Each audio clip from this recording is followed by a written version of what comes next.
l'espai. L'última frontera. Aquests són els viatges de la nau estel·lar Enterprise, en missió permanent d'explorar mons nous i desconeguts, cercant noves formes de vida i noves civilitzacions, penetrant allà on no ha estat mai ningú. Star Trek, la nova generació. Coneixeu aquest soroll?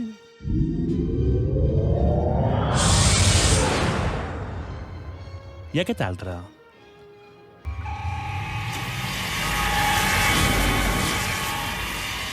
Els efectes especials del transportador o del warp de les naus ens acompanya a Star Trek des dels anys 60. Jo, sense anar més lluny, recordo l'efecte del transportador com una de les coses més flipants que veia en pantalla de petit i ha anat canviant i millorant amb els anys. Aquest efecte, precisament, és un exemple d'un efecte especial que van haver d'inventar-se per estalviar diners. Sortia molt més a compte per a la producció de l'època afegir un efecte visual pràctic abans que haver de gravar els tripulants anant en llançadores d'un lloc a l'altre. I ara passen coses similars. Els platós de nova generació, amb pantalles gegants on els actors graven les seves seqüències, obliga els estudis a tenir els efectes més treballats amb anterioritat i permeten millors interpretacions, o no, i entorns més ben mimetitzats i, novament, estalviar diners. O no, ara ho sabrem. A la història dels efectes especials hi ha grans noms que han anat evolucionant al sector i diverses èpoques on els efectes han evolucionat també. Avui dia, una sèrie de Star Trek no podria triomfar si no tingués uns efectes dels que anomenem cinematogràfics. I aquí és on entren ja no els grans noms del sector, sinó els treballadors més anònims del dia a dia. I com no podia ser d'altra manera, alguns d'aquests treballadors també són catalans. Avui parlem amb alguns d'ells i coneixerem anècdotes i interioritats, o això esperem, de la producció d'efectes especials. Engeguem els motors del podcast i ens endinsem en la part més espectacular de les produccions trekkies a Star Trek en català. Ens acompanyen 3 professionals del sector dels efectes visuals o efectes especials, ara ens diran com ho hem d'anomenar exactament, tots ells catalans. Avui parlem amb ells, però abans els presentem breument. Comencem pel Daniel Sabater, benvingut. Bones, merci per invitar-me.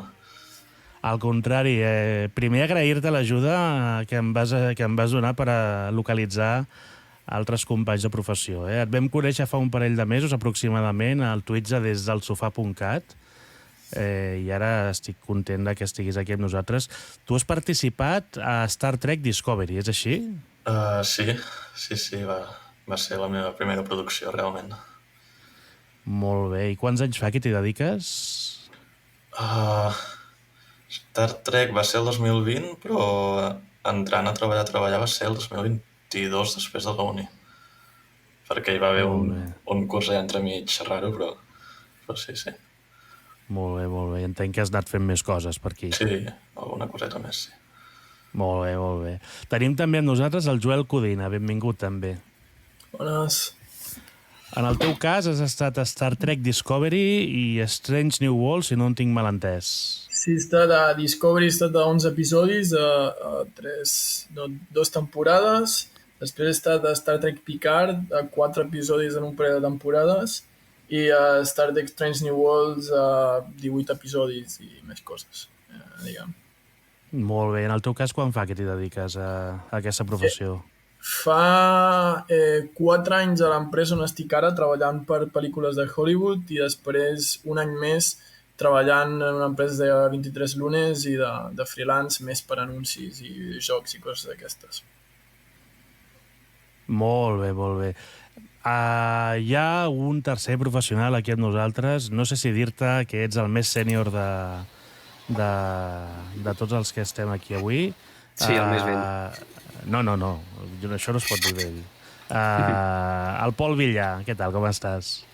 Hola, bones a tothom. He treballat només a Star Trek Discovery i de fet va ser la meva primera producció i Wild Case ha sigut anar a la mateixa companyia. Val. I tu fa més anys, no?, que t'hi dediques, en aquest cas? Jo vaig començar aquesta professió el 2017 i no he parat des de llavors. Molt bé. Ha canviat molt des d'aquell any? La veritat que no. Han sortit noves tecnologies, noves formes de fer coses, noves eines, ha millorat el hardware, però els mètodes són bastant similars. Molt bé, d'acord. Doncs escolteu, ara parlarem amb tots tres de Star Trek, però també parlarem d'efectes especials, que avui és una mica la idea del nostre capítol, de Star Trek en català. Per tant, això que dèiem, ara que ja els coneixem, anem a conèixer molt més sobre efectes especials. Senyor Worf, dispari.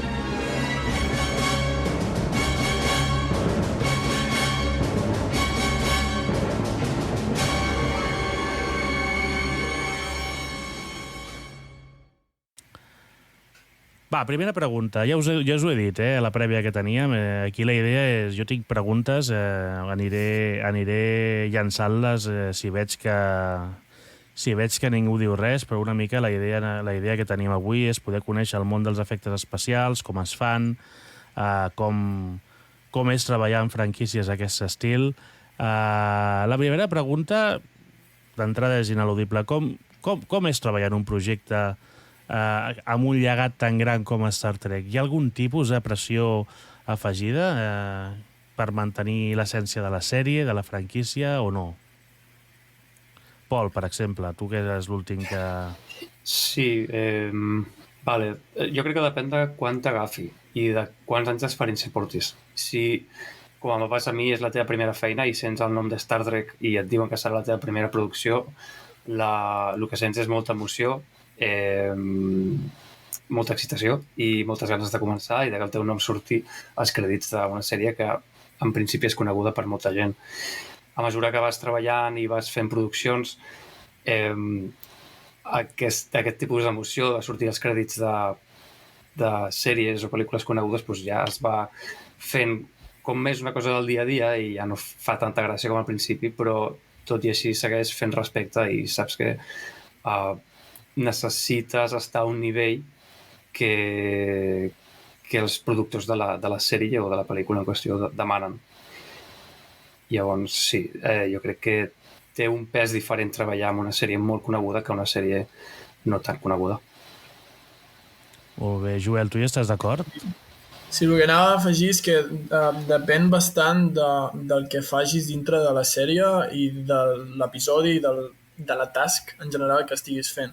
En el sentit de que quan et toca fer una cosa molt simple o una cosa que estàs acostumat a fer, realment no sents tanta pressió, però quan has de, per exemple, en el meu cas, que el que faig moltes vegades és dissenyar personatges, mons, fondos, etc. Quan toca un personatge que és d'alguna sèrie antiga que estan renovant o toques la nau principal o alguna cosa així, has de canviar un disseny, llavors allà sí que tens una miqueta més de pressió per al fet de que és una cosa més important, no? Llavors en aquests moments sí que has de fer molta research, has de buscar i has de fer alguna cosa que estiguin els productors contents però també els fanàtics. En canvi, quan estàs fent alguna altra cosa que és més rutinari, realment allà no tens cap pressió perquè si has arribat a aquest nivell i t'has mantingut treballant, en teoria pots fer aquestes coses sense problemes.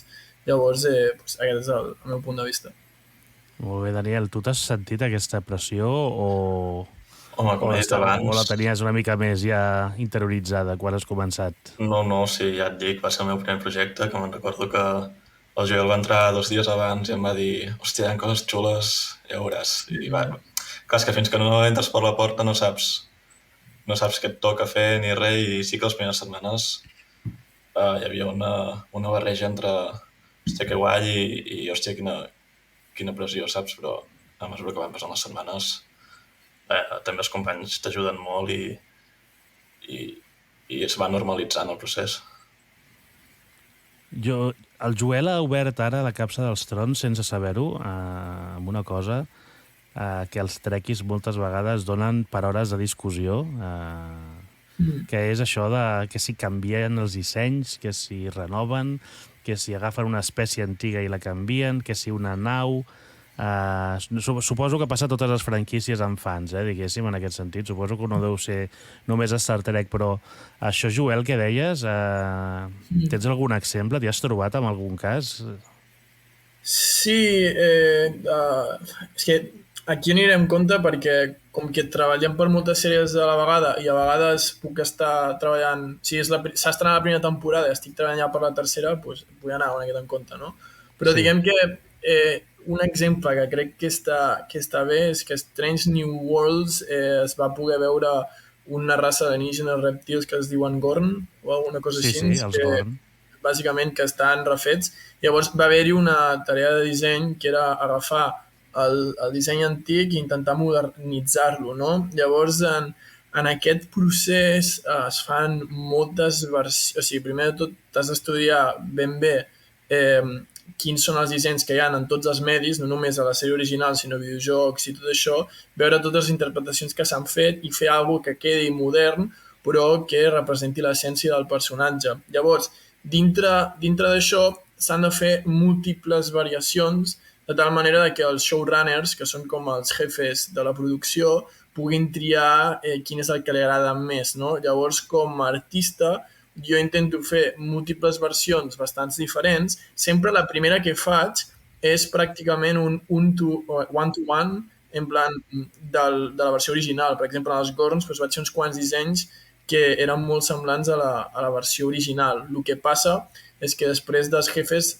tenen certes idees que volen que provis i amb jo i amb algun altre artista doncs anem fent proves i al final acaben tenint una direcció que en base als seus coneixements de l'audiència, de tot el legado de Star Trek i de com està el mercat avui en dia, doncs creuen que és el disseny òptim, no? Llavors doncs nosaltres donem el nostre grano de arena donant idees i ells acaben escollint i modificant-les. Llavors això és un exemple d'un disseny antic que durant una setmana o uns mesos doncs, has d'anar fent variacions i dissenys per intentar adaptar-ho i després ells trien. Molt bé. Pol, Daniel, vosaltres us hi heu trobat en un cas així? En el meu cas, jo crec que estic bastant a resguard perquè jo crec que depèn dels departaments. El meu departament, que és els d'efectes, jo crec que tot el que fem i tot el que suposi un efecte modern sempre serà benvingut i mai hi haurà com una comparació negativa amb un efecte de fa 20 anys, no? A no ser que sigui una explosió que va ser una explosió real. Una explosió real sempre serà millor que una explosió feta per ordinador. Però si comencem a fer efectes abstractes o partícules o màgia, avui en dia és impossible que ningú critiqui i digui jo preferia la màgia de fa 20 anys perquè mai serà millor. Una altra cosa és un departament que sigui més fràgil com el de disseny, perquè sí que hi ha fanàtics de la sèrie que potser no volen que canviï allò i si tu canvies un disseny pot ser que porti moltíssimes crítiques, però jo crec que estic bastant salvat d'aquestes crítiques en el meu departament en concret. Sí, crec que seria com necessari també explicar una miqueta què és el que fem cadascú, perquè encara que tots treballem per efectes especials, estem fent coses diferents i en una part del procés un pèl diferent els tres. Llavors, si et sembla, ho expliquem així molt ràpid. Sí, endavant, perquè clar, al final sembla que tothom hagi d'estar fent el mateix en els efectes especials, però ara m'acabeu de desmuntar el guió. Perfecte, no, endavant. Bueno, començo jo, que és la part del principi, que jo bàsicament estic fent dissenys. Jo dibuixo i pinto i faig diferents dissenys i idees per qualsevol cosa que pugui sortir, des de personatges, als mons, a les naus, a vegades fins i tot dissenyo alguns efectes, no sempre, perquè els d'efectes com el Pol són molt bons i a vegades fan les coses sols, però a vegades està bé que els doni una idea. Faig aquesta feina i llavors faig una feina també que és de pintar els backgrounds que surten la típica pantalla verda, jo pinto el que hi ha a darrere i a vegades fins i tot ho integro una miqueta amb el que s'ha rodat. Llavors faig aquestes dues feines que són de les primeres que ve de la producció a l'hora de fer els efectes especials. I que entenc pel que dius, que entenc que tu dibuixes, pintes, la teva eina principal sempre són un ordinador, però que pots tenir esbossos a mà tranquil·lament. Sí, tinc a la llibreta, això no ho he ensenyat i no sé si em deixen, però per al Gorn que deia vaig fer un munt de bocetos a mi casa i després el que treballo és en Photoshop a l'ordinador, bàsicament, i llavors en digital. I avui en dia la IA està agafant una miqueta de terreny, però bueno, és la vida. Però abans dibuixar i pintar tot el rato. Molt bé, molt bé. Pol, no sé si vols seguir tu amb la teva part. Sí, és que al final és una roda que va des d'un principi fins a un final. Hi ha departaments que depenen de l'anterior, però això no vol dir que un departament no pugui començar la seva feina fins que l'anterior no ha acabat la seva. Hi ha com unes capes de producció i el que s'intenta és el més ràpid possible arribar a un resultat final que li ensenyes al supervisor o al client, i llavors a partir d'aquí comences a rebre feedback, i aquest feedback pot estar adreçat als efectes, a l'animació, al modelat, a la textura, i tot això que estic dient són diferents departaments que poden estar en una empresa. Una empresa com la que està en Joel, crec que és una empresa de tamany mitjà, no sé si ha crescut bastant, però jo diria que és de tamany mitjà. Hi ha empreses grans, hi ha empreses petites. La diferència entre elles és que potser en una petita una persona pot fer més d'una tasca o més d'un procés a la producció, i en unes grans estàs més especificat en una tasca en concret. La feina del Joel és superimportant.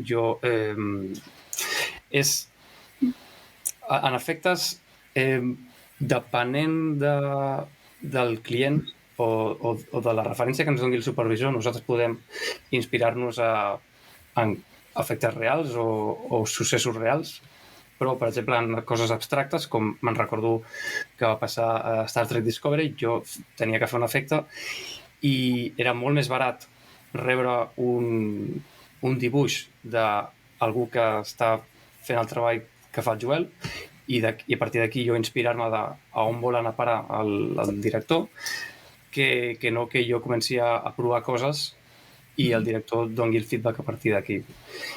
Llavors és això, és com una roda que mai para i tothom va fent actualitzacions en el seu departament. Molt bé, Daniel. He explicat molt ràpid, sí, podríem estar... És molt complex, però explicat ràpid. No, i us agrairé que també vosaltres mateixos feu com acabeu de fer ara, és a dir, aneu introduint conceptes per aclarir-ho, perquè jo crec que això ens interessa. Daniel, el teu cas, quin seria? En el meu cas, jo vaig fer un canvi de departament, perquè a Star Trek, quan estava a Ghost, modelava. Vaig estar només modelant, però després, a les següents produccions que he estat, he passat a textures i look dev, que vist de forma lineal, que com ha dit el Pol, el de lineal no és relatiu, però vist en forma lineal és el que hi ha després de modelat, així que tampoc és que me n'hagi anat molt lluny, però sí, he fet un canvi. Molt bé, sí. Per entendre'ns, és a dir, el modelat, textures, look dev, has dit? Look dev, sí, look development. No sé si voldries ampliar una mica per explicar el que és exactament. Sí, look dev és agafar les textures que fas en programa, poses al motor de render i crees els materials perquè interactuïn amb la llum i sí. No. I perquè semblin el material que pretens que siguis, entenc. Bàsicament, sí. Val. Molt bé. Doncs escolteu, entenc que aquest procés que estàveu descrivint és semblant a tot arreu, no? És a dir, en qualsevol franquícia, en qualsevol sèrie, això entenc que forma part de la producció, no? Sí, depèn del budget que tinguin, perquè si te'n vas a una pel·lícula, per exemple, espanyola, d'un budget més baix, doncs potser no fan servir totes les parts del procés, o, per exemple, en una no fan servir 3D, només fan servir una part que es diu compositing, només fan servir effects, no? O en una, per exemple, no necessiten dissenys perquè no tenen diners per fer-ho, no? O fan diferents maneres. Llavors, depèn molt dels diners que tingui la sèrie per fer els efectes especials i del tipus d'empresa, que sigui director. Fins i tot tu vas a Christopher Nolan i li agrada fer tot amb coses físiques i després fer només compositing. Compositing és agafar el que han rodat i barrejar coses rotllo After Effects, no? I després hi ha sèries com Star Trek que és, vinga, pues 3D, matte paintings, no? Matte paintings són els fondos aquests que pinto jo. Effects, que és el que fa el Pol, no? Simulacions, etc. Depèn molt del tipus de producció, però més o menys es segueixen els mateixos passos. Molt bé.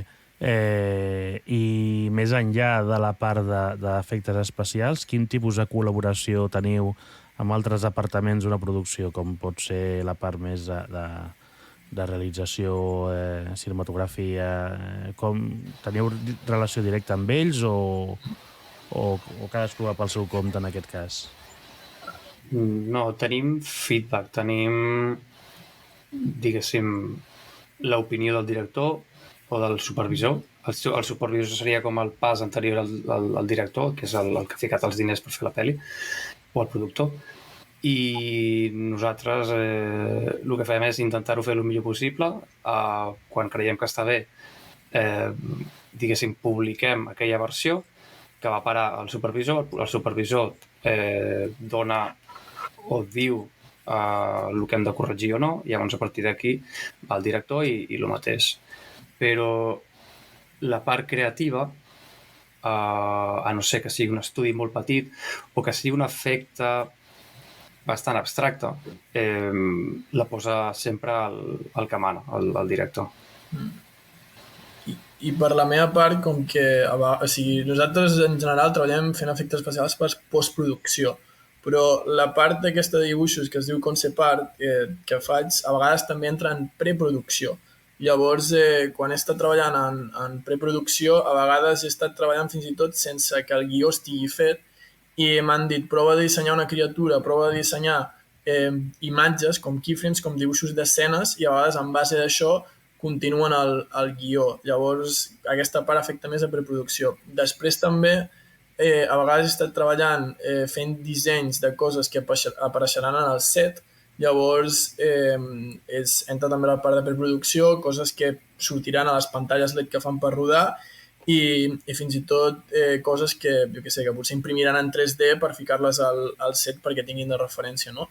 Llavors, en aquests casos, sí que normalment estàs en contacte amb altres departaments, però normalment de l'estructura que està feta a la meva empresa, aquests departaments i aquesta gent, o el director d'art, o el production designer, o el que sigui, o el VFX supervisor general de la pel·lícula o de la sèrie, parla amb el supervisor de la meva empresa i llavors jo o parlo amb ell o veig les gravacions que han fet d'aquesta gent xerrant i llavors m'hi connecto. I a vegades, de manera ocasional, doncs estic també en aquestes trucades amb el productor, el production designer o qui sigui. Molt bé, molt bé, molt bé, molt bé. I no sé si heu trobat moltes diferències entre diverses franquícies en aquests mètodes de treball que ens esteu explicant, perquè és el que dèiem, Star Trek és una cosa, és una franquícia, és una saga que ja té dècades de vida, no? Hi ha la pressió que pugui haver-hi, com dèieu al principi, però hi ha d'altres com Star Wars, Galàctica, The Expanse, o fins i tot franquícies més noves, no de sèries específicament, com Avatar, etc, que també tenen un pes específic, però que entenc que són maneres de treballar diferents o s'assemblen.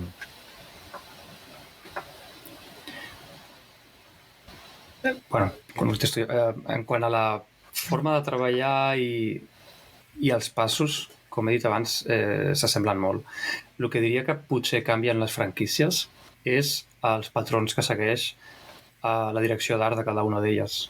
Per exemple, a Star Trek jo me'n recordo que es distingia molt per tenir, per dir-te alguna que sobresortia d'entre les altres sèries, uns flares que es diuen, és a dir, la forma en la que reaccionava la càmera amb la llum que entra, que eren molt exagerats. I llavors això és un patró que potser fa una franquícia única o li dona un toc que la diferència d'un altre, però a part d'això la forma de treballar sempre és la mateixa. Fins i tot et diria que a vegades es reciclen mètodes d'una franquícia a una altra. És a dir, si tu has estat 2 mesos treballant amb un efecte d'una explosió o un efecte d'unes partícules màgiques i passes d'una sèrie a una altra que també has de demanar un efecte similar, els fonaments per fer aquest efecte similar ja estan fets. I llavors, amb petites variacions, pots estalviar moltíssim temps en crear un setup nou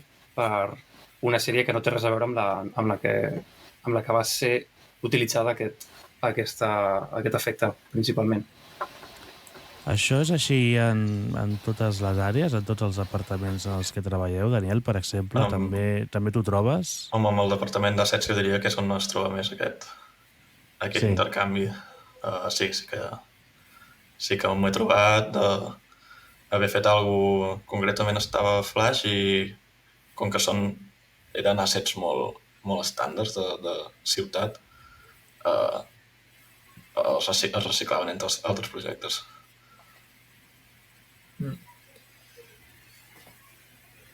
Si puc afegir una cosa... Sí, tu mateix. Que no vull tallar gaire ni xerrar molt, però és que justament aquestes són les preguntes que afecten molt a la part de preproducció. I el que anava a dir és que depèn molt del client també i del director.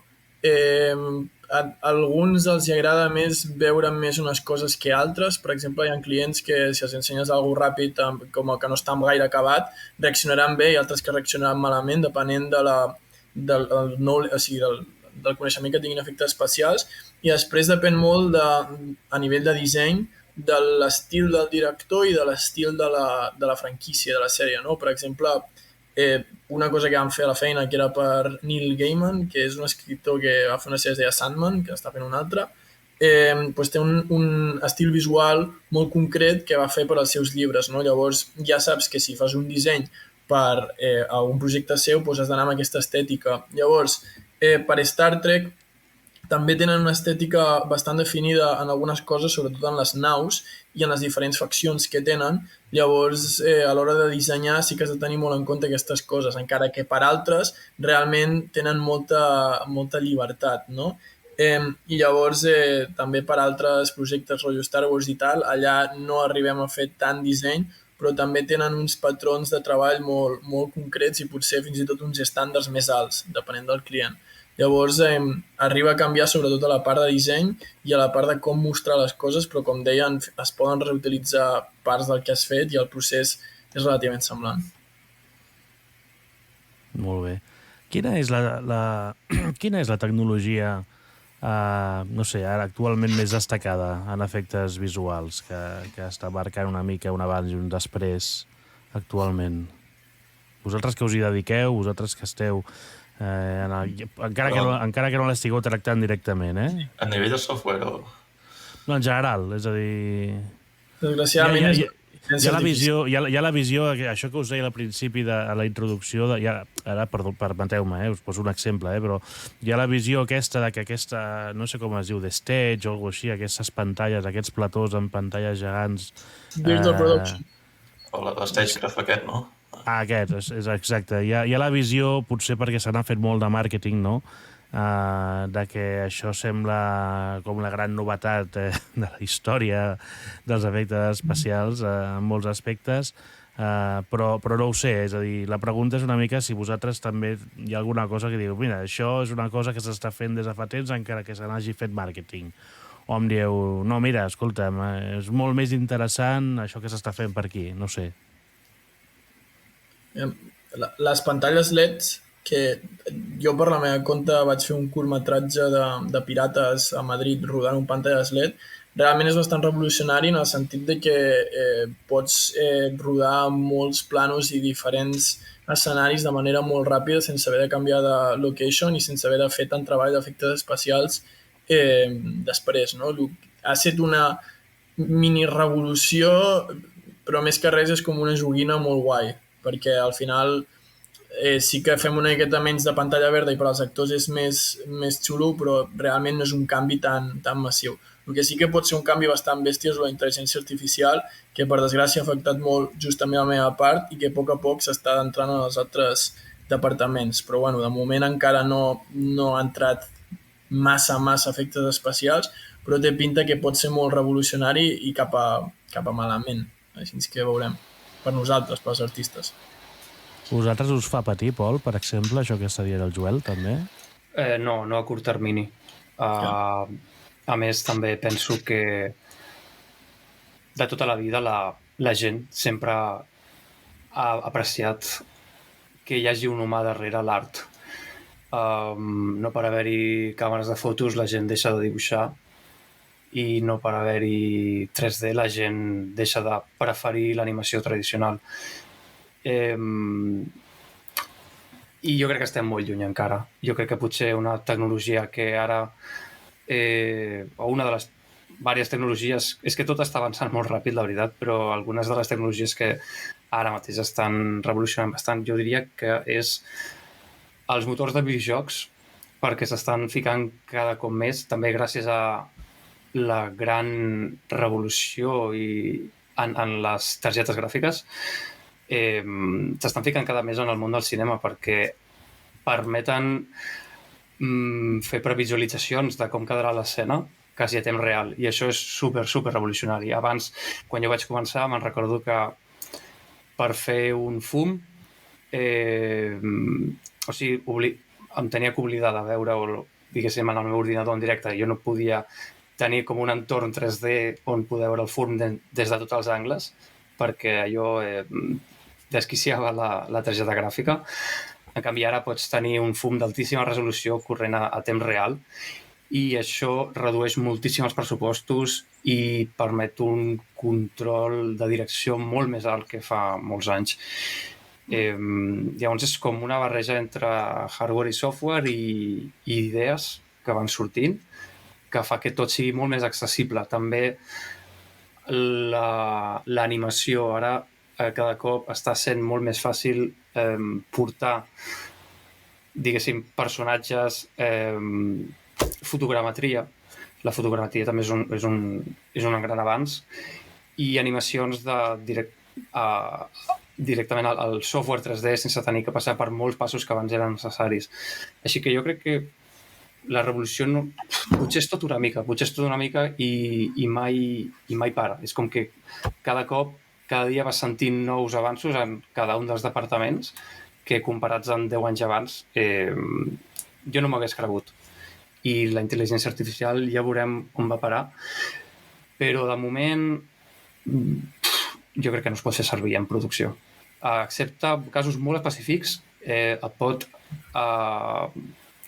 diguéssim, la pots fer servir com a eina, i sobretot en el departament del Joel, perquè si la intel·ligència artificial li pot generar en un minut 20 conceptes d'una ciutat destruïda, ell pot dir-li, mira, al director, mira, per on vols anar, per on tires?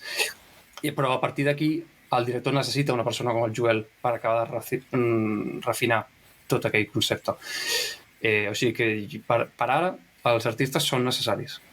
Per ficar en aquest context d'això, realment jo faig múltiples feines dintre de l'empresa, la que és de concept art, que és la de disseny, sí que ha afectat bastant, diguem que ha substituït potser en un 60-65% dels casos, a més se m'ha demanat que la faci servir, i quan abans estava fent alguna cosa que era un disseny meu des de zero, dibuixat i tot això, en molts dels dissenys es demanen fer moltes d'aquestes variacions amb intel·ligència artificial perquè el client triï. Sí que és veritat que realment és una miqueta aleatori el que obtens en base d'això, i quan s'han de fer dissenys específics i que segueixin certs patrons de certes franquícies, o s'ha de treballar sobre aquests dissenys o s'han de fer de zero. Llavors, sense un artista que les manegi no es podria obtindre cap resultat. Però també és veritat que ha agafat molt terreny. Si, per exemple, a la meva empresa haguéssim set 2 persones fent la meva feina, que quan érem 160 era només un, i ara que som 80 o 90, només soc jo igualment, però si haguéssim set 2, doncs realment hauria tallat la feina i només hi hauria feina per un. O si haguéssim set 3, potser només hi hauria feina per un. Llavors, en el meu sector sí que ha afectat bastant, i llavors en els altres sectors de moment no, i esperem que no, perquè llavors comença a ser bastant problemàtic. Però bueno. Clar, jo no vull... Ara permeteu-me la broma, no us ho prengueu malament, perquè hi ha algun fan trequi d'aquells de pedra picada de fa molts i molts anys, que no sé si us sabeu que Discovery és la sèrie, diguéssim, que els fans de tota la vida, menys els convents, per dir-ho finament. Algun diria que alguna de les coses de Discovery, si no tota la sèrie, està feta per una intel·ligència artificial. Jo no vaig poder passar al segon capítol. No. Ostres, què m'estàs dient? Jo, mira, una curiositat és que em sembla que no he treballat mai en res que m'agradi. De veritat? Potser Avatar 2, però la resta no... Coño, joder, Avatar 2, tio, en plan... Ja veuràs. Sí, però, o sigui, he treballat amb coses, en pel·lícules i sèries que he disfrutat molt fent-ho i veig els efectes i m'agraden molt. Però com a idea... No em passa el mateix, és que tampoc soc molt fan de res, aleshores no convida. Sí, igual. Per tant, vosaltres estàveu treballant a Star Trek amb la pressió, etc, però us era igual, Star Trek, per entendre'ns. Bueno, igual, a mi tampoc em donava, volia fer bé la feina, però... No, sí, però la sèrie m'era igual. Petit incís de lo que has dit, a Star Trek Discovery temporada 4, almenys per la meva part i per la part d'agost, no hi ha cap disseny fet a mi. El que venien idees bastant rares des damunt, com per exemple hi ha un episodi que surten unes espècies alienígenes en un planeta que és com illes flotants que tenen ales de papallones fetes amb papallones alienígenes. Llavors, aquest és un concepte en si mateix que és bastant estrany i que és difícil de que quedi alguna molt espectacular, no?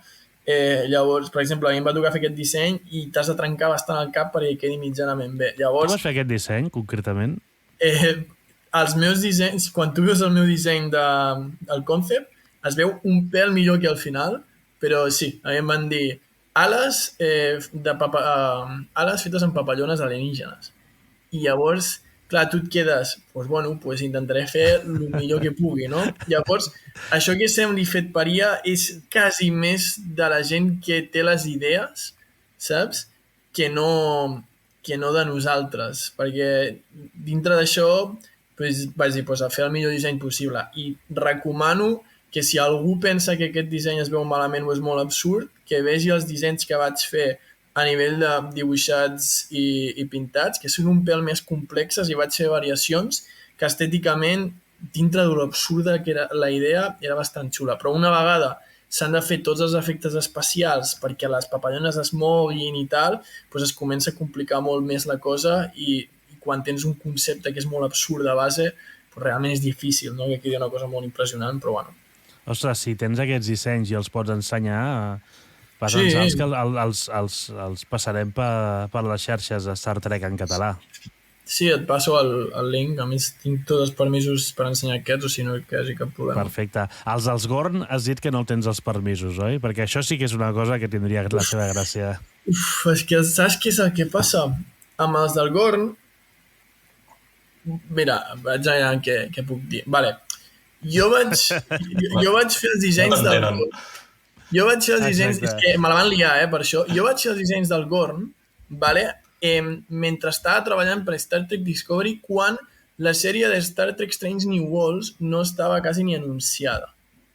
Vale? Llavors a mi em van dir, mira, hi haurà aquesta nova sèrie i volem fer servir... Això ho vaig fer cap a 2020. Hi haurà aquest personatge que volem rescatar de les sèries antigues i han de fer un redisseny. Vale? Llavors,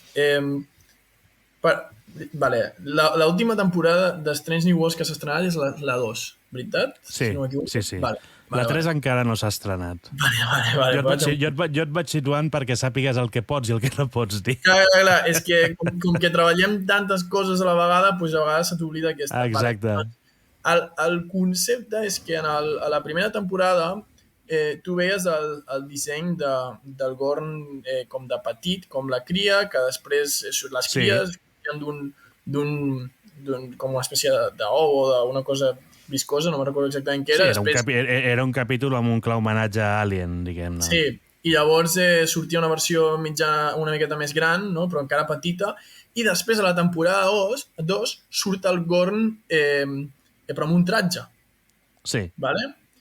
Llavors, clar, com que jo vaig fer els dissenys refent a l'antic, no el vaig dissenyar amb el tratge. Vale? El vaig dissenyar amb el cos sencer normal, que no s'ha vist a la segona temporada, pròximes temporades, a saber si surt, no es pot parlar, vale? A saber. Home, m'acabes de deixar aquí...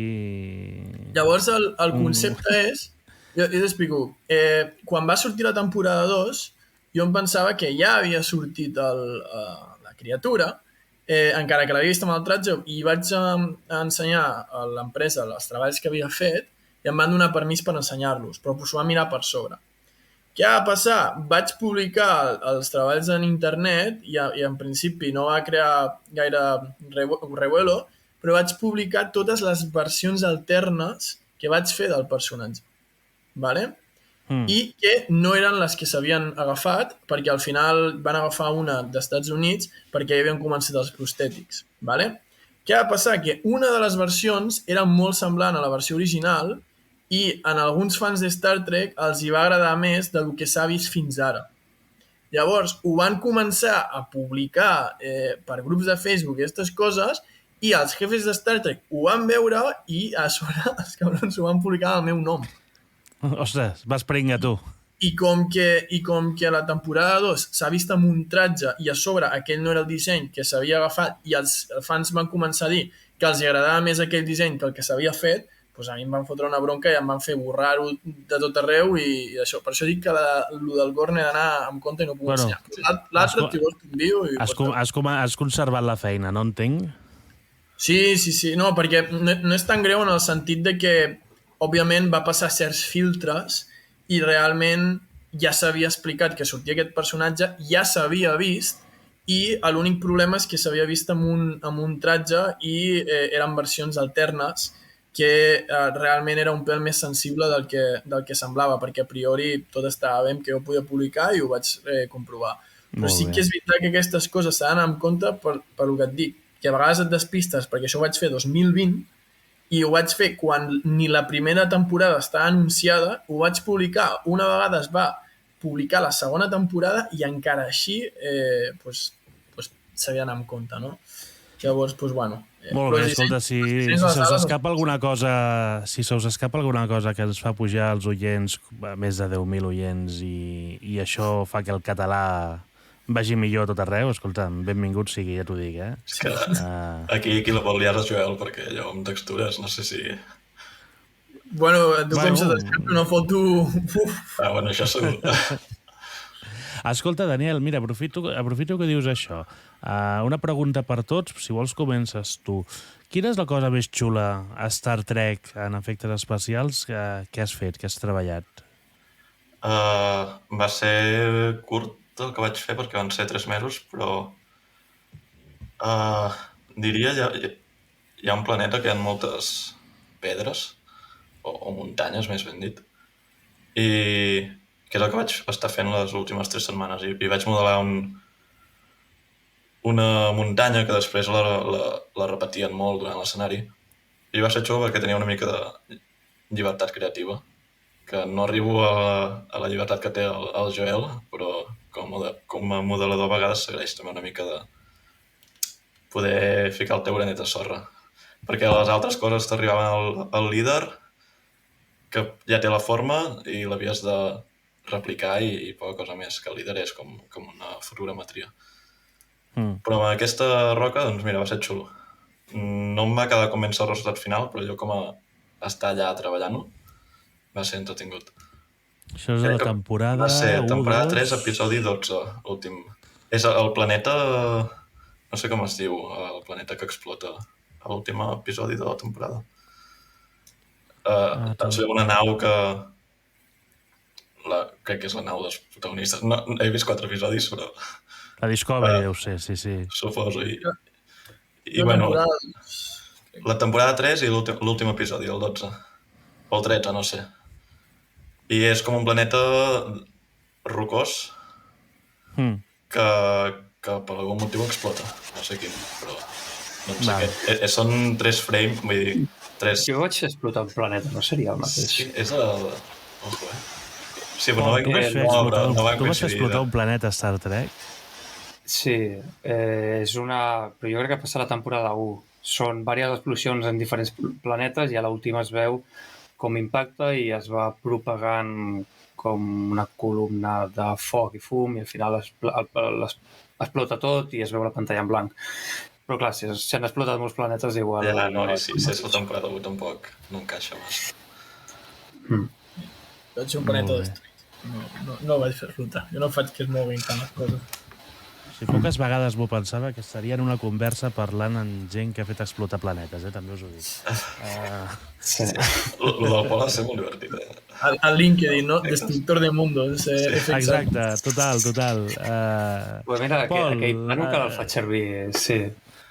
Sí, o sigui, de fet, el plano aquest que em va resultar molt divertit de fer a sobre. I encara el faig servir a el que nosaltres diem demo reel, que és com la bobina, que és una recopilació de treballs en un vídeo d'un minut o dos que tu ensenyes com si fos el teu currículum. I jo encara el tinc perquè encara considero que està ben fet i la forma en què el vaig treballar va ser bastant tècnica i quan pregunten també has d'anar com amb l'estratègia de com va ser això, doncs tinc una explicació que és bastant tècnica i llavors pot ser convincent perquè et donguin la feina. I aquest és un dels planos més xulos en els que vaig treballar. També em va agradar molt treballar en un... crec que és la temporada 1, que surt com un alien fet de partícules, que surt a diversos planos. I també hi ha un moment on a dintre d'una nau hi ha com unes espores que van com atacant a un personatge. Sí. I també em vaig ocupar d'això i va ser... Clar, aquell va ser bastant complicat perquè eren com molts planos i de tant en quant rebia feedback del client de que necessitàvem més o menys quantitat d'espores. Llavors, cada cop que rebia una instrucció tenia que canviar-ho per tots els planos. Llavors vaig haver de muntar-me una forma de que aquests canvis s'efectuessin de la forma més procedural i mecànica possible en tots els planos a la vegada. I he treballat en més, però aquests serien els que més recordo i més m'agraden, sí. Joel, alguna cosa que destacaries, a part de l'home papallona?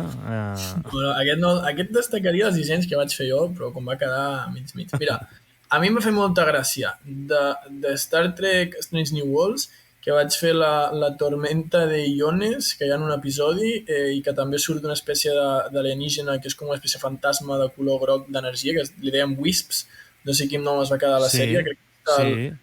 Pues a mi em va fer molta gràcia perquè vaig fer els dissenys aquests i vaig fer uns dissenys molt xulos de la tormenta de iones i que després va quedar molt com el que vaig fer jo i a la vegada també sortia aquesta criatura que vaig fer el disseny, després la va fer un amic que coneixen els dos, que es diu David, i aquests em va fer bastanta gràcia.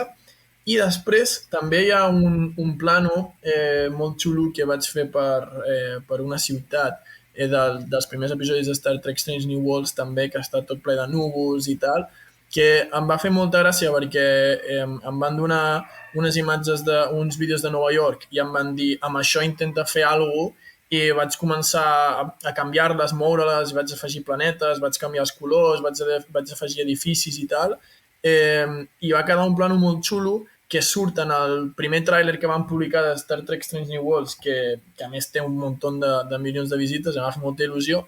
I després, a la pàgina de IMDb, que és on tenim els nostres perfils i els perfils de cada pel·lícula, també, no sé si està encara, però quan entraves allà i entraves a la sèrie Strange New Worlds, sortia el tràiler i començava amb aquest plano que vaig fer jo, de zero, i em va fer bastanta il·lusió perquè a més va quedar molt xulo. Llavors, això bàsicament. Molt bé. Escolteu una cosa, una pregunta personal us faig, és a dir, la franquícia Star Trek, la poso com a exemple, però segurament això ha passat a tot arreu, diguéssim, en el vostre món. Va començar sent bastant revolucionària en els anys 60 per l'ús de maquetes. Després va ser la primera... Star Trek 2, l'Era de Khan, va ser la primera pel·lícula que va incorporar uns efectes especials fets expressament per ordinador, que els havia fet Industrial Light and Magic. No sé si els heu vist mai, vull dir, el planeta Genesis creant-se, etc. Això en vam parlar en un capítol de Star Trek en català. I després va ser també als anys 90 una de les sèries de Star Trek La Nova Generació que millor utilitzava l'ús de pantalles verdes i maquetes i com les il·luminava, etc. També de forma bastant revolucionària. Aquí ja estaven utilitzant tecnologia molt més digital. No va ser fins a finals dels anys 90, si no recordo malament, que van dissenyar els primers alienígenes fets completament en 3D, en digital, sense pròtesis ni mètodes més tradicionals, no? I ara estem en una època de Star Trek, doncs el que deia el Pol, no? Amb aquests flaixos de llum, amb uns efectes molt potents, molt cinematogràfics, no només a les pel·lícules, també a les sèries.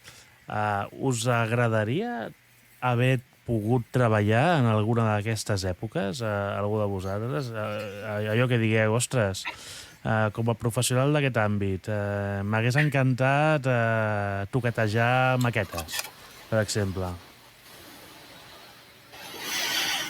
Però seria canviar radicalment de departament i seria canviar de feina.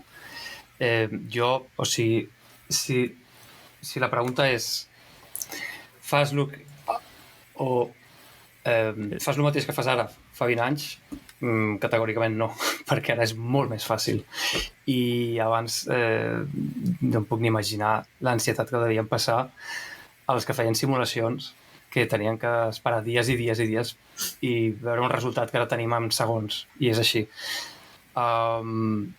Canviar de departament i treballar en la franquícia en un altre departament seria molt xulo, sí, això sí. Però la gent que feia efectes visuals dels 90 ho hauria passat molt malament. Jo m'hauria passat pipa perquè els fondos de les pantalles LED els pintaven a l'oli, o sigui, hi ha els típics matte paintings famosos de Star Wars que tu veus que és un vidre amb un pintor a l'oli que s'ha pintat tot el dibuix, diguem, i llavors el que ficaven és aquest vidre davant de la càmera i deixaven un forat on gravaven els actors. Per aquesta part m'hauria passat pipa i després els mate aquests, els mate paintings de Star Trek de sèrie original i tal també són molt famosos precisament per això. Clar, pues, que a més els anaven reaprofitant. Sí, pues jo m'hauria passat pipa. I després l'altre és que molts dels dissenys els feien a llapis i els feien amb markers i coses d'aquestes. O sigui que a la part de concept art i matte painting i no hi havia IA, ni hi havia res digital ni tal, sí que era un pèl més lent, però com a artista que ve d'un background tradicional de dibuixar llapis amb acrílics i tot això, que ara estic amb digitals, ja estic fent servir més coses, jo a aquella època m'hauria passat pipa. El que és en català, molt difícilment hauries treballat per aquella gent perquè hauries d'estar als Estats Units, no? El més probable és que si en català pues, t'hauries vist la sèrie i ja està, no? Però si estigués en aquella època allà als Estats Units, a Los Angeles, treballant amb tota aquesta gent, vamos, jo m'hauria passat pipa. Sí, com a matís, sí que em veig una cosa d'aquella època, que és que els recursos eren molt més limitats, per tant, necessitaven tenir una capacitat de resoldre problemes molt més alta que la que tenim ara i anava acompanyada d'una creativitat que destacava moltíssim més que ara. Cada cop les coses són més fàcils, més automatitzades, tenim més eines més específiques per fer-ho tot i, per tant, aquesta gent jo crec que ara estan molt sol·licitats, però d'aquí uns quants anys no serem tindrem les mateixes facultats que tenen ells, o que tenien ells, perquè a vegades allò de pensar fora de context, no? I resoldre un plànol d'una forma supercreativa, tenint el 3D i tenint eines i hardware com el que tenim ara, tot és més fàcil, per desgràcia. Sí, o per sort. S'ha industrialitzat tot molt, també. Imagino que en aquella època moltes d'aquestes coses, com que tenim que anar innovant, sobretot d'industrial màgic i tal, era molt de, doncs com fem això? Doncs anem a descobrir la manera, no? I llavors entrar molta més aquesta creativitat que avui en dia és, doncs anem a fer una criatura, anem a fer un efecte, vale? Doncs com que s'ha fet moltes vegades, doncs hi ha un procés específic i no surts d'allà perquè és el procés que està més optimitzat i que en teoria surt millor per fer el que necessitem. Daniel, tu t'hi veuries fent textures als anys 70? Gens ni mica. Devia ser la cosa menys visual que podia haver. Jo necessito tenir el pinzell... Bueno, no arriba a ser com el Joel, però sí que hi ha uns programes doncs, que és tot molt visual, que pots pintar sobre el model. i no sabria per on començar si no tingués això. Molt bé. Com veieu, faig ara ja un canvi de terç, és a dir, com esteu veient el moment actual dels efectes especials? S'ha criticat molt les grans superproduccions que sembla que hagin baixat el llistó de qualitat dels efectes especials, no? Hi ha hagut diverses crítiques, per exemple, sobretot a Marvel. Hi ha hagut crítiques també a les últimes pel·lícules com The Flash, que sembla que no estaven a l'alçada, no? Que sembla que haguessin tret uns efectes especials poc acabats. Em sembla que tu, Daniel, deies, no? Que havies treballat a The Flash. Llavors, no és que vulgui interpel·lar-te directament, segur que la teva feina la vas fer collonuda, però com esteu veient això? Un desastre, però va ser molt divertit de seguir l'equip i tot. Ens vam passar molt bé la nit que va acabar, com va acabar. Però bueno. Per tant, reconeixes que més enllà de la teva excel·lent feina... No, el resultat dona que desitjar. Val. Què va passar? No sé si es pot explicar, no sé si es pot fer cèntims. A vegades falla tot a molts nivells. Potser també el director no acaba de tenir les coses clares i quan una cosa com aquesta falla, doncs els altres també anem més perduts.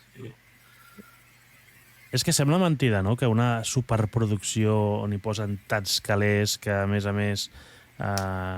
té unes expectatives de retorn elevadíssimes, sembla mentida que allò tan bàsic en el que sembla que es basa, que són els efectes especials, fallin.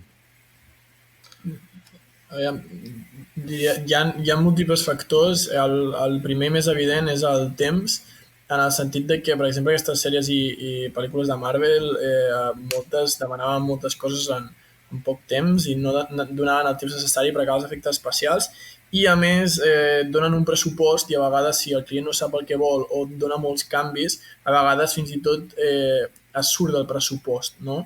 I això sumat als pocs temps fa que els efectes especials a vegades no estiguin al nivell. Més que els efectes especials continua sent avui en dia una feina molt artística en el que tenir persones molt talentoses darrere és bastant important, sobretot per depèn de quines coses, no? Per exemple, el Dani pot fer una cosa que estigui molt bé en 3D o el Pol pot fer un efecte que està molt bé, però si després la persona que va després d'això, que és un compositor, que bàsicament ho junten tot i ho integren amb el plate, amb el que roden i tot això, no és algú molt talentós, doncs llavors es veurà malament, no? Què és el que passa? Que avui en dia hi ha tal demanda d'efectes especials i tanta quantitat que realment jo, des del meu punt de vista, quasi que no dona a l'abast tenir...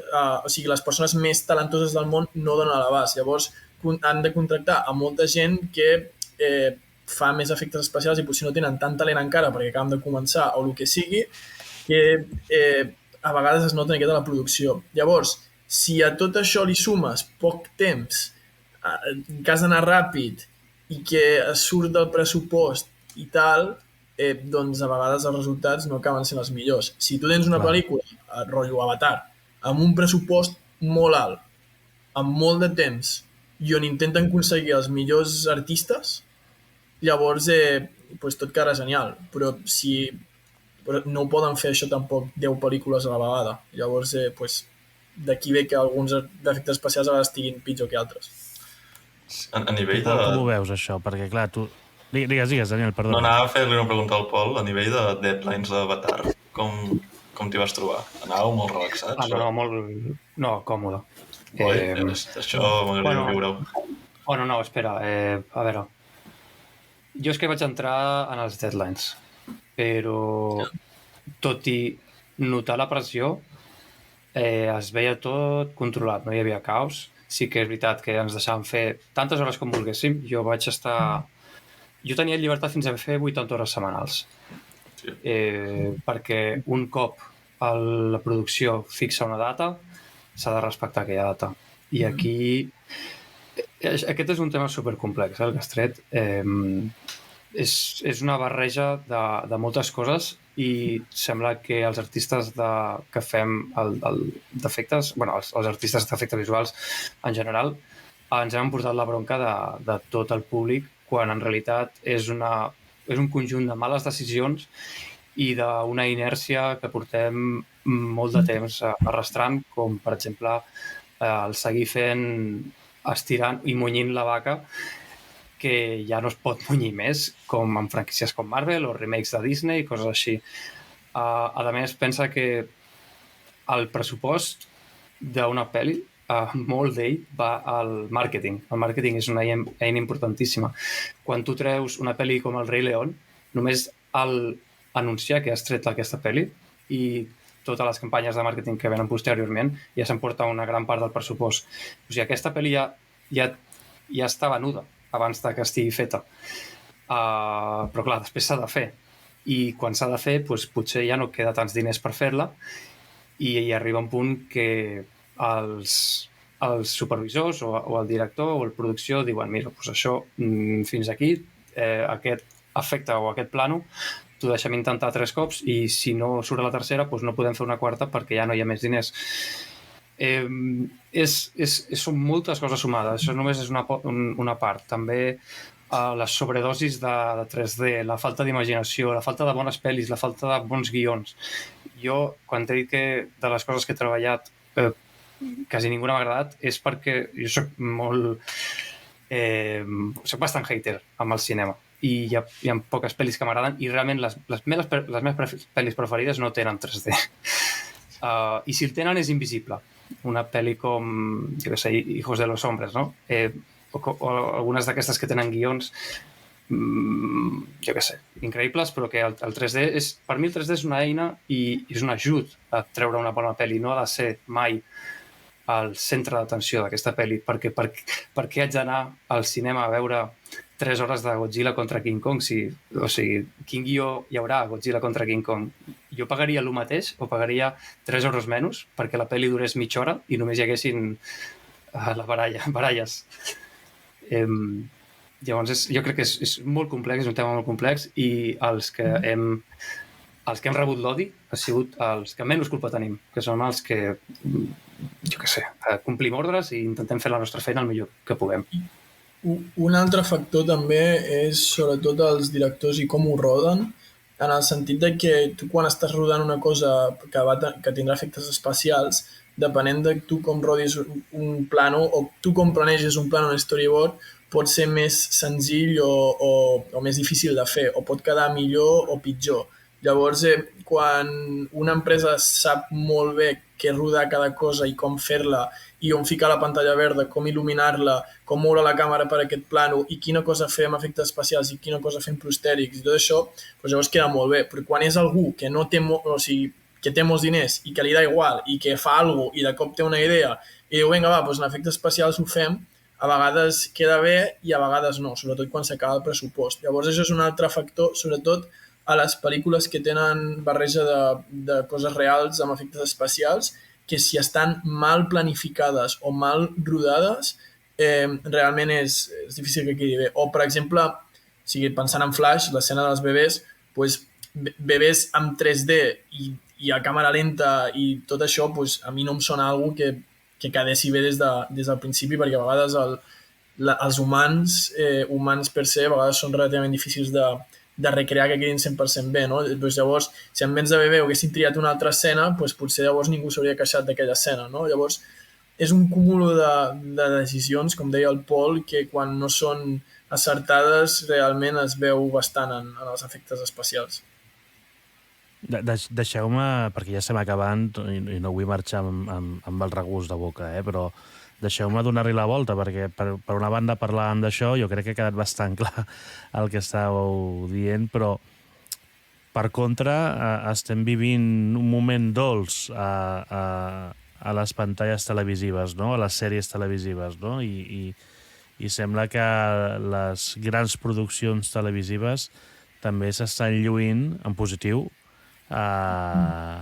en els efectes especials que incorporen. El cas de Star Trek és el cas que més ens afecta en aquest podcast, però però podríem parlar de Joc de Trons o el mateix Star Wars, que també ho estan fent prou bé en aquest sentit, no? Vosaltres, a què creieu que es deu també aquest moment dolç de les sèries? Els serveis de streaming i a la pandèmia. A part de que, bueno, sí, sobretot, amb això van començar a fer moltes sèries. I com que els efectes especials cada vegada són més fàcils de fer, pues ara té sentit de fer-ne més en una producció més llarga com és una sèrie, quan abans eren bastant més difícils de fer i pues, les feies per una pel·lícula i més comptats. Sí, és una porta oberta a la creativitat. O sigui, qui podia fa 30 anys tenir una idea d'una sèrie, d'una pel·lícula, i incloure dracs i quedar-se tan panxo. Tres companyies al món. Ara ho pot fer tothom. Ara tothom pot treure una sèrie i ficar-hi dracs, i ficar-hi explosions, i ficar-hi màgia i el que els doni la gana. Perquè és més barat, més fàcil i més ràpid. Sí, també comencen a tenir més pressupost les sèries. Poder encara no arriben a les pel·lícules, però com a conjunt ja poden fer moltes coses. Sí, a més els serveis de streaming, o sigui, és un model de negoci en el que cada mes reben molts milions de dòlars o d'euros o el que sigui, i el que intenten és retenció de l'espectador, i una sèrie que duri 20 hores retendrà més a un espectador que duri una pel·lícula que duri 1 hora, no? Llavors també els interessa fer aquests productes que són més llargs, que catch a lot d'attention, o sigui que els espectadors estiguin mirant per molt temps, i normalment venen acompanyats d'efectes especials per poder explicar històries un pèl més espectaculars, diguem. Molt bé, doncs escolteu, tant per la vostra feina com pels espectadors que la gaudim, tant de bo que duri aquest moment dolç i tant de bo que es recuperi el moment dolç també a la gran pantalla, no? Perquè jo crec que això ens afectarà en positiu a tothom, tant els que hi treballeu, que tindreu més feina i molt més ben valorada, oi? Com els que la gaudim quan anem com a espectadors.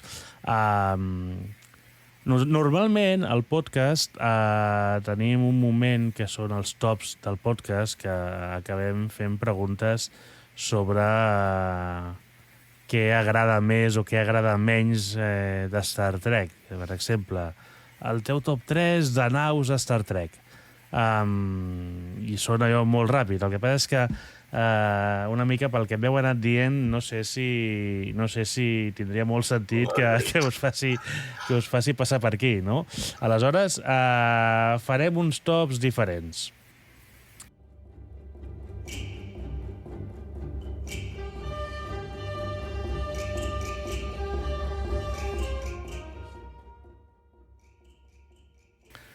Farem uns tops ràpids, farem uns tops simplement el que us preguntaré dues cosetes molt ràpides. Pregunta número 1, i anem responent en ordre, en l'ordre que vulgueu. Daniel, Pol, Joel, per exemple. Pregunta número 1. En què no voldries tornar a treballar fent efectes especials? Resposta ràpida. The Flash 2. Molt bé. He oblidat. No, Joel, contesta tu, que jo m'ho estic pensant. Shadow and Bones, el pitjor projecte que he treballat, encara que està guai, però... No ho tornaries. Vale, Pol. Jo m'és igual en què treballar, però he tingut bastanta mala experiència sent autònom a Espanya. Això no vull tornar-ho a ser. Sí. Ostres, doncs mira. Tinc un altre. Personatges amb ales fetes amb paper. Ja vaig fer 1, 2, ja, hòstia. Cap problema. Si participes algun dia a la Mòmia 35 et faran fer personatges amb ales escarbats. Bueno, mira, almenys ens canvio, no? Perquè... Molt bé. Va, segona pregunta, segona i última. Quin és el vostre projecte somiat en el que voldríeu treballar sí o sí en el futur? Ja dic que no sóc gran fan de moltes coses. Poder el món de Harry Potter m'agrada bastant. Si m'encaixés alguna producció i... Home, ara tens l'oportunitat amb la sèrie que estan preparant. Fan una sèrie, oi? Doncs Sí. podria dir per aquí la cosa. No sóc extra fan, però com aquesta, va. Ja pots anar a picar a la porta a veure si... Exacte.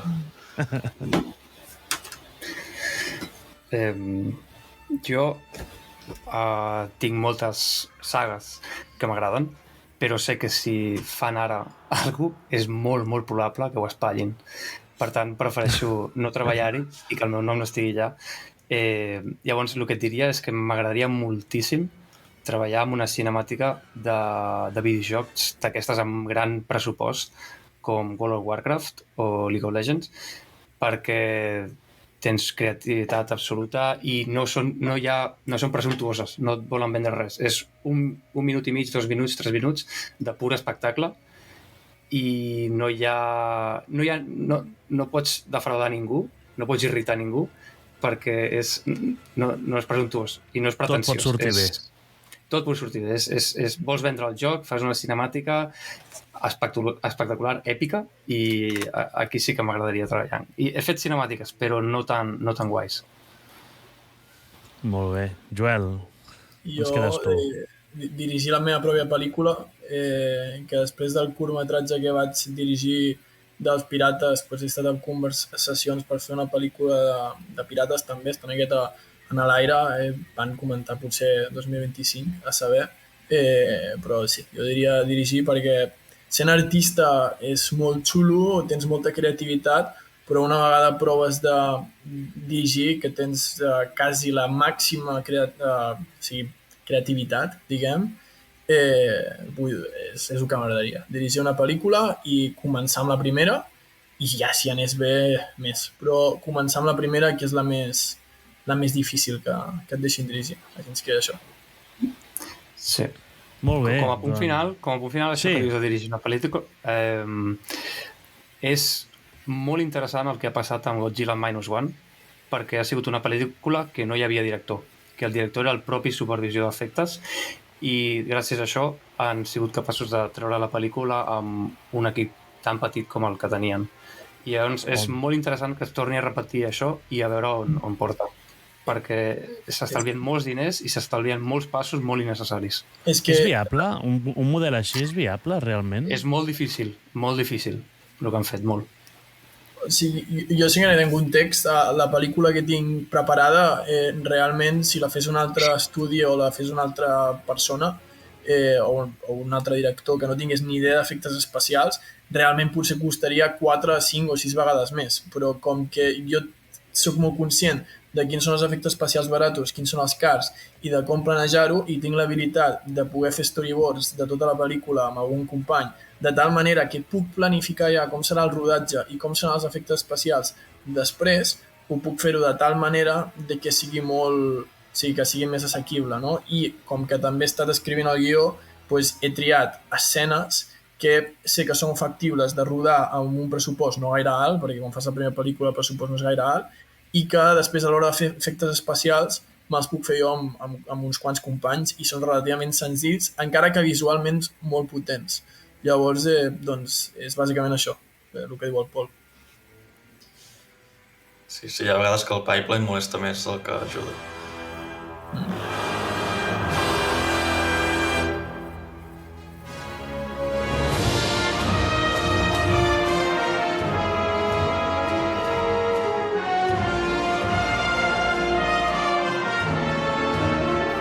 Ja per acabar i acomiadar-vos, esteu en algun projecte actualment que es pugui explicar, alguna cosa relacionada amb Star Trek? Algú...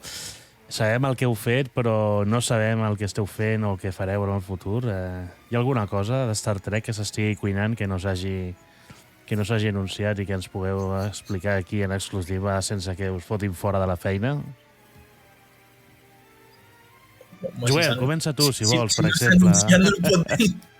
El que dèiem abans a la prèvia, que l'empresa on treballo actualment, que el Dani i el Pol hi ha treballat, és l'empresa que fa més efectes especials per Star Trek. Llavors, és d'imaginar que qualsevol projecte futur que s'estigui fent per Star Trek passa per la meva empresa. Llavors, dels que estiguin anunciats, doncs podeu imaginar que la meva empresa ja està treballant i al ser jo l'únic artista que fa dissenys i backgrounds, doncs es pot imaginar que estaré treballant per ells, encara que no ho pugui dir.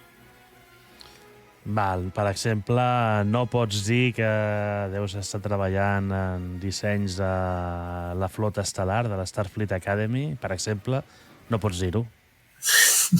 No vull dir res, no vull dir res. Doncs, sé moltes coses i m'agrada la meva feina, així que m'agrada conservar-la, saps? Molt bé, escolta, ho hauria d'intentar,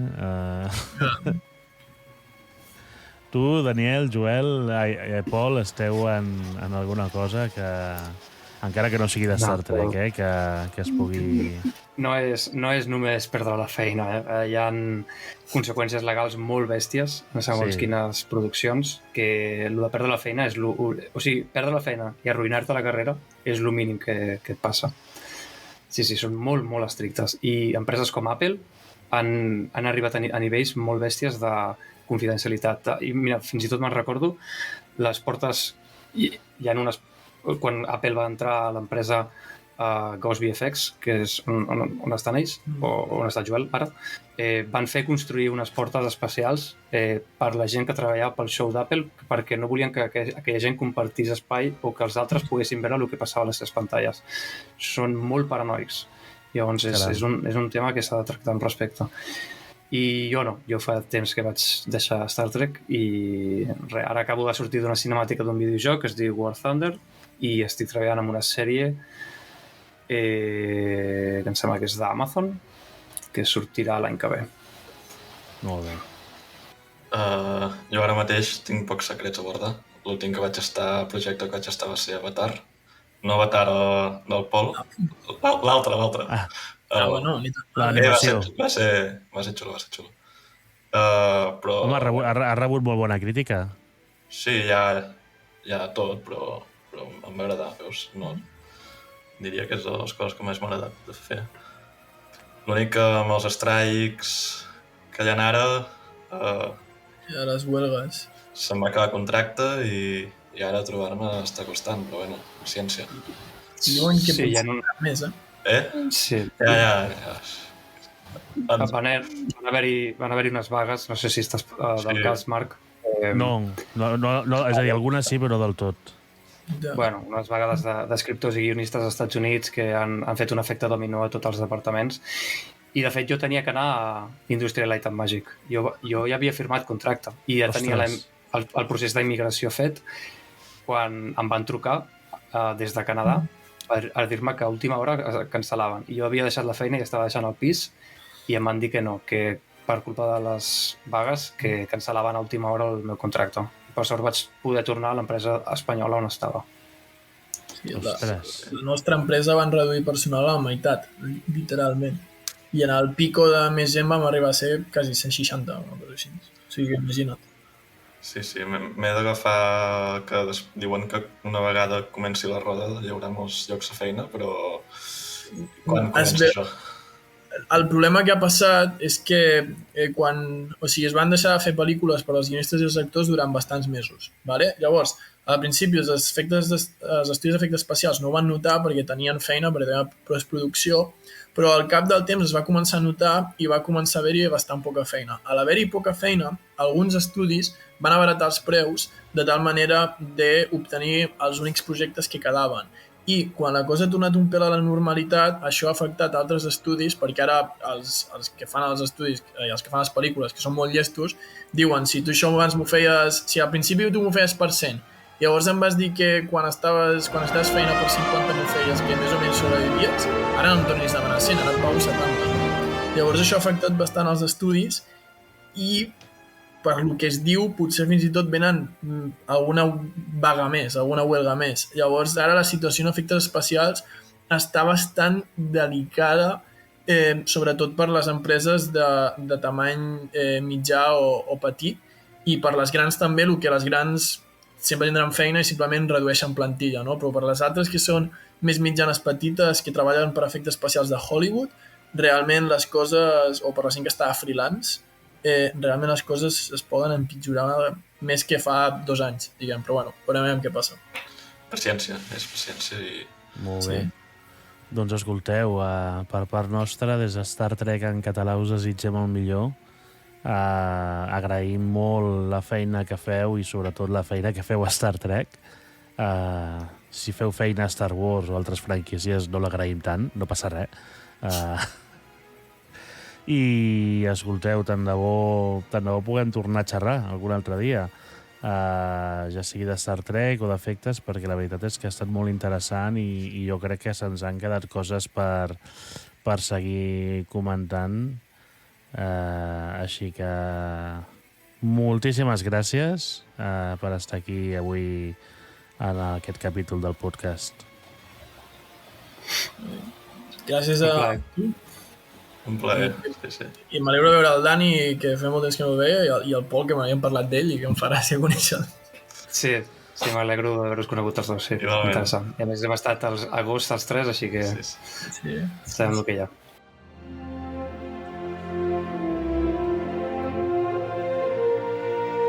Doncs ja veieu, Star Trek en català aquí, connectant professionals d'arreu d'Europa, en aquest cas, perquè esteu a Londres, on esteu, Joel, Daniel, vosaltres? No esteu aquí a Catalunya, no em sembla? Jo a Copenhagen, a Dinamarca. Molt bé. Jo estic a casa, ara que no tinc feina. Si pots allà, vaig acabar el projecte al desembre i clar, 4 o 5 mesos estic escolteu, aquí a Catalunya tranquil. A 3 indrets d'Europa ben diferenciats els uns dels altres, per tant... escolteu, el que deia, moltíssimes gràcies, una abraçada i ens tornem a veure en un proper capítol del podcast. Molt bé. Moltes gràcies. Adéu. Molt bé, i escolteu, oients, a vosaltres també us agraïm infinitament que comenteu al mur de comentaris d'iVox. Podeu trobar la resta de capítols de Star Trek en català precisament a iVox, Spotify, Apple Podcast, Google Podcast, Amazon Music o YouTube. Recordeu que estem també a les xarxes socials, a X, a Instagram, amb l'usuari Star Trek Català. Tenim disponible una adreça de correu electrònic a startrekcatalà@gmail.com on ens podeu fer arribar tot el que vulgueu. Intentem respondre sempre, el temps no sempre ens ho permet, però escolteu, formeu part de la nostra comunitat. Així que, escolteu, sense més, acomiadem el podcast, llarga vida i prosperitat a tothom i ens veiem en el proper capítol de Star Trek en català.